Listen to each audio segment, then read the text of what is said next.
Brothers and sisters, welcome to my daily diary. Pro-life leader Frank Pavone here. This is the segment where I tell you what I did each day from morning to night as a form of accountability and of celebration. I love this work, never get tired of it, and I know so many of you love supporting it, so you deserve to know how I'm spending my time.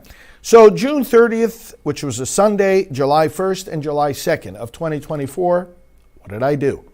On the morning of the 30th, I was in D.C. and about 4 in the morning, went over to the D.C. airport to catch a plane to Orlando, did some work in the car, at the gate, and on the plane, on my email. Some of the things I was dealing with have to do with scripture, broadcasts coming up, preparations for Praying for America program, and approvals on appeal letters going out. Landed in Orlando early in the morning and got picked up, did some more work in the car on the way to the office.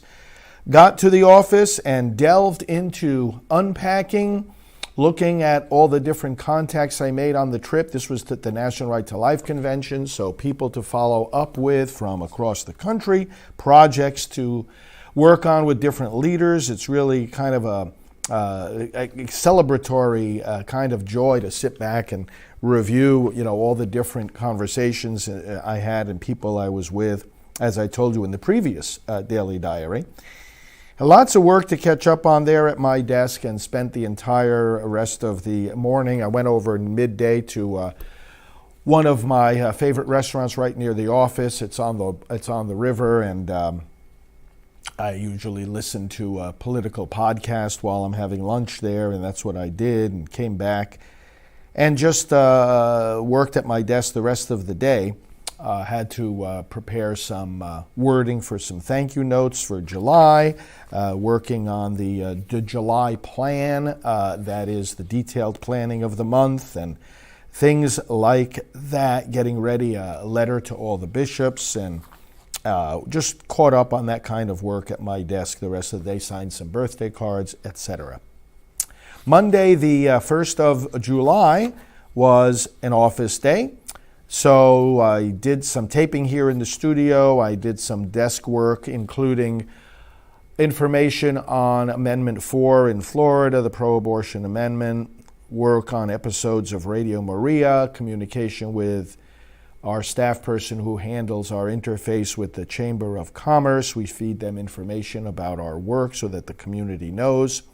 Communication with our constitutional attorney on the challenges to the FACE law, and also updates on the cases of the people who are being persecuted for being peaceful pro-life activists, and also working on some plans for a future broadcast where he'll explain to you, our audience, the Supreme Court decisions on abortion that recently came out. Approval of emails going out to our list, communication with staff about the data on our pro-life leaders that come to our quarterly meetings, preparation for the Republican National Convention where I will be, ad approval, we do online advertising, and working on the process for our liturgical videos online, upgrades to that. All of that was desk work. 9:15 in the morning, I had a meeting with one of our key website managers. 10 o'clock, I had a meeting with our key fundraiser and one of our administrative team, looking ahead. And basically, those meetings look at the projects that we're doing and figure out the best ways to explain those to the donors. And then at 11 o'clock, meeting with our social media and video team. Had a quick lunch, had an eye appointment, regular yearly eye appointment in the early afternoon. Everything went great with that.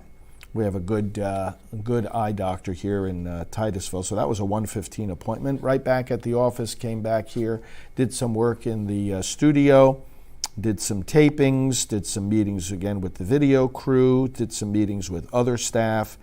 And then around 5 o'clock, one of my staff members accompanied me to the local car wash, get my car washed and cleaned. Came back here and did some quiet evening work on some of the things I mentioned already. Did that right into the evening hours, and then went to bed. And then Tuesday, July 2nd, up early again, some studio taping, some work at my desk. Email and computer work throughout the day and paperwork had to do with our friends at Life Dynamics, helping again in the aftermath of the passing of Mark Crutcher to make sure his projects and resources continue to be distributed in the pro-life movement. Work on plans for our interns for the summer, email blast approval, letters on contacting leaders, various leaders in the pro-life and conservative movement that I need to connect to. Preparations for broadcasts, preparations for the mailing to go out to the bishops, approval of a prospecting letter to get new donors, plans for a call to different Florida leaders as well as pregnancy centers about the pro-abortion ballot initiative. We'll be training these leaders on understanding it and fighting it, and communication with our friends over at Newsmax. In the morning, besides the initial work I did with staff, I had again a regular maintenance appointment with local doctor here, dermatologist. Living here in Florida, the sun is very strong, and you want to every once in a while get kind of a scan of your skin, and took care of that. Everything went well. 11 o'clock, I had a meeting with our studio team and social media manager. Had a quick lunch, did some phone calls. 2 o'clock was in here in the studio taping the Praying for America program. And then I had desk work and interaction with staff, another meeting in our social media department. For example, planning for the coming weeks and attentive to work at my desk. And then just before 5 o'clock, came back in here in the studio, had a half-hour interview at 5 p.m. with another pro-life leader, interviewed him for our programs about a new book that's coming out and a new film. And then right after that, settled in for some dinner here and continued work at my desk right up until bedtime. Lots of planning going on and planning for future trips, planning details for the rest of the month of July. And that's what I did on the 30th of June, 1st and 2nd of July, 2024. Hope your work is going well and fruitful and joyful. Thanks for your support of Priests for Life. We'll keep doing the work, and we'll keep telling you